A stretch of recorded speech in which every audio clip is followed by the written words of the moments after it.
So you've noticed other teachers in your building are consistently leaving at contract time and they hardly ever take any work home with them. In fact, most of the time they don't even have a teacher bag. And you're starting to wonder, how can you make this happen too? Well, leaving at contract time isn't magic and it all comes down to systems. If you've ever stayed late grading and planning and you're looking to leave at contract time this year, here are 3 systems you should implement to make it happen. So with that being said, let's dive in.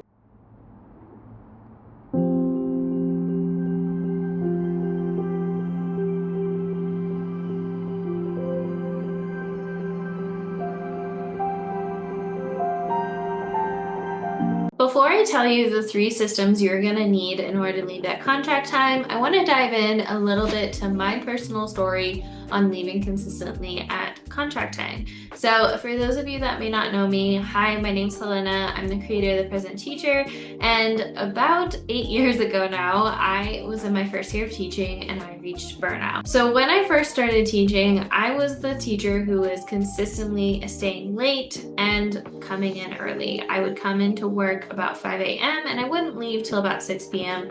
And most weekends I worked and most weeknights. So until one day when it was 3:15 p.m. and I was pulling up to my house 10 minutes after contract time had ended because I was only 10 minutes from the school.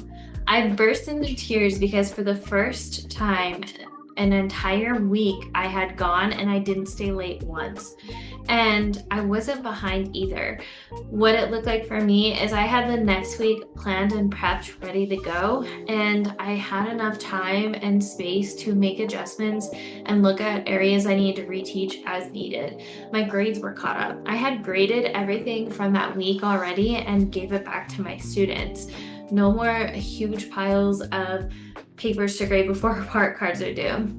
I had my weekly newsletter that I sent to families done, printed, and ready to go out for the next week. And during this time, I'm gonna be honest, I almost felt guilty because I felt like I was cheating. I felt like in order to be a good teacher, you had to work hard and you had to burn out and you had to work all this extra time. But it was in this moment I realized that being a good teacher isn't defined by how much you got done that day, whether or not you finished your to-do list, whether you had 20 tasks on your to-do list or 3 tasks on your to-do list. Instead, my definition of a good teacher is how great of an impact I can make each day. And so it wasn't cheating to make teaching easier. It came down to systems and it was working smarter, not harder, so that I could show up and make a deeper impact with my students. Because when I was measuring my success based off of how many tasks I could get on my to-do list done, I wasn't making a deep impact. I wasn't feeling worthy. But when instead I focused on working smarter, not harder, and I only had 1 or 2 tasks on my to-do list, oftentimes I showed up with way more energy and made a way deeper impact with my students. And I was actually able to see them for who they were and which gaps they had. And I probably saw a lot of things that I would have missed otherwise. So that's my story, and that's why I created The Present Teacher, was to share online and to share with teachers how to make teaching easy. So with that being said, let's talk about the 3 systems you're going to need to leave at contract time in the new year. So the first one is lesson planning. So here's your shift. Instead of planning the day of, planning a couple days or a week ahead. You get to decide what this looks like for you, but I find that during those times when I would plan the morning of, prep the morning of, make copies for the day of, and do it very quickly and in a frantic state, my day would be frantic, and then the next day I would have to do it again and again. And it just felt like a never-ending hamster wheel where I would write the same tasks on my to-do list every day and I never had room for a breath. So I'm not saying good teachers, plan 4 or 5 weeks out. You get to decide what that looks like for you. But coming up with some breathing room when it comes to your lesson planning, whatever that looks like for you, whether that's a couple hours, a couple days, a couple weeks, whatever it may be. So how can we shift from planning the day of right now to planning a little bit ahead? So before, I would spend my entire prep working on everything: planning, prepping, grading, communication, messages, organizing, all of it. My preps were just sporadic and chaotic.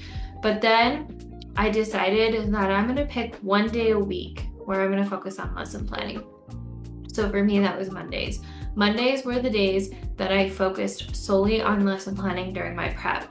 And what would happen was I would plan for that following week. So this week's already planned that I'm in. I would plan for the next week. So if this is January, for example, I come in January 1st with this week already planned because I did that already. But during the prep for that Monday's prep, I'm planning the second week of January out.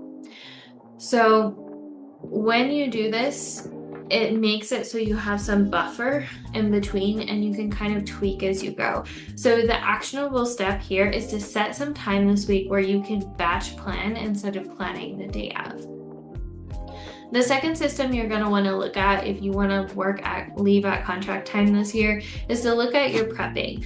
So the shift here is I was prepping the morning of. I would make lesson plans the morning of. I would prep the materials. I would frantically go to the printer and pray that there wasn't another teacher there, and I would print everything I needed for that day. And I would rush to my classroom and try to beat my kids before they got there.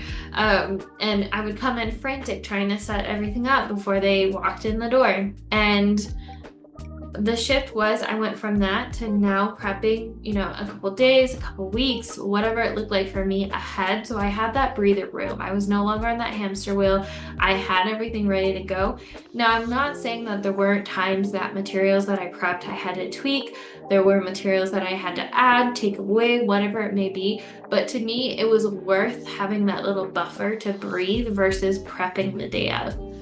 So before, like I said, I would prep the day of. Now that what I do is I picked another day out of the week. So Mondays, my prep was lesson planning. I chose the next day, which was Tuesdays, which were my prep days for prepping materials. So I would take all the lesson plans I wrote on the first day, and I would prep all the materials on the second day. Typically on Tuesdays, I get my coffee, I sit by the printer and I sip it, and I organize all my papers and resources and paper clip them and file them and get them ready to go for the next week.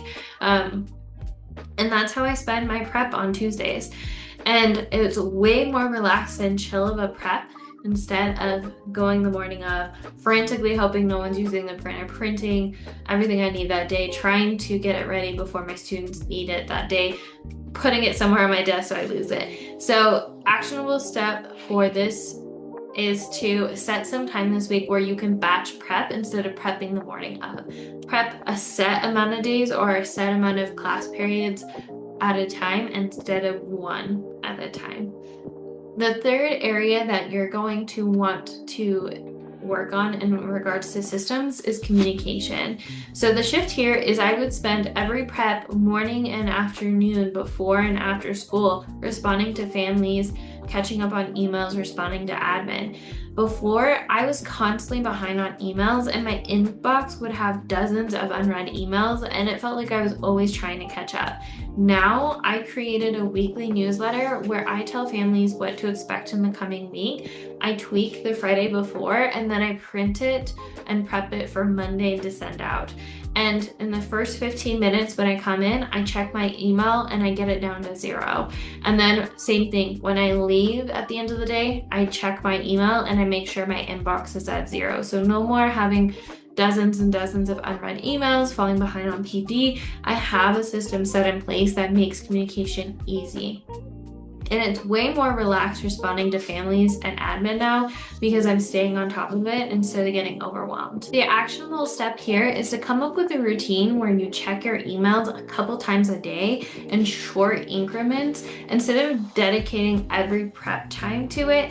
Picking one prep a week to batch. So for me, this was Wednesdays. If I fall behind on communication, Wednesdays are the day that, I fell behind on my emails. Today's the day that I catch up and get my inbox back to 0. Or today's the day that I write all my newsletters. Picking a day or one prep where you solely focus on that, and then having small increments. I like before and after school just to make sure that I'm staying on top of it. And again, I don't dedicate a lot of time to this, maybe 5 minutes at most, especially if I'm good at keeping up on it, to keep my inbox at 0. So that wraps up everything in regards to how to leave consistently at contract time and the 3 systems to focus on. So as a recap, we talked about my story, where I started before I was consistently leaving at contract time and where I am now. And then we talked about the 3 systems you're going to need to focus on in order to consistently leave at contract time. The first one we talked about was planning, then we talked about prepping, and then communication.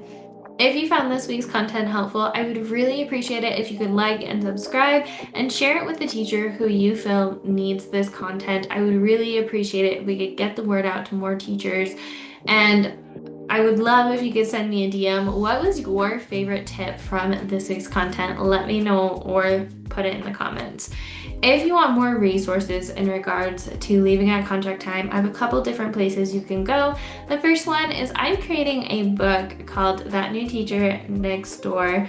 And this book is a book I've been creating where it walks you through all the strategies and systems I use in my classroom in order to consistently leave at contract time and be that teacher next door that you're wondering what her secret is. So if this is something you're interested in, I would love if you could check it out in the description. And then what I love about this is I'm actually giving a bonus training, a 3-day challenge to anyone who accesses the book. It's the Leave on Time Now challenge. Over 3 days, I'm gonna go live and I'm going to give you all the strategies and all the tips to consistently leave at contract time. So make sure to check that out, and I can't wait to see you there. And if the training's already happened, don't worry, you'll get access to the replays. If you want more tips on how to maximize your time over a core prep, check out my free prep guide. This answers the top 10 questions I get in regards to how can you consistently leave at contract time, what can you focus on your prep, how can you manage teacher work-life balance. And the third place that I want to send you is if you want the templates, the how-tos, the challenges, the motivation to make teaching easy during those first couple of years, I would love it if you could check out the Present Teacher Circle. This is my community where I show you all the systems I use in my classroom. I show you my classroom management. What am I using in my classroom? What are the templates? I give you a 14-day classroom management challenge where I give you sizable, bite-sized, actionable steps you can take each day to make classroom management a breeze and have your students run the classroom without you. We talk about planning and prepping. How can we plan and prep a couple weeks out in advance? We talk about data and grading. How can we make it so we have a short turnaround when it comes to grading papers? Communication. How can we build a team mentality with our families and our admin? And then also an impact. How can we make a strong impact with our students? So definitely check that out. I would love to have you join us inside. Thank you so much for joining me. As always, remember we are stronger together, and I'll see you in the next one, Teacher Bestie. Bye.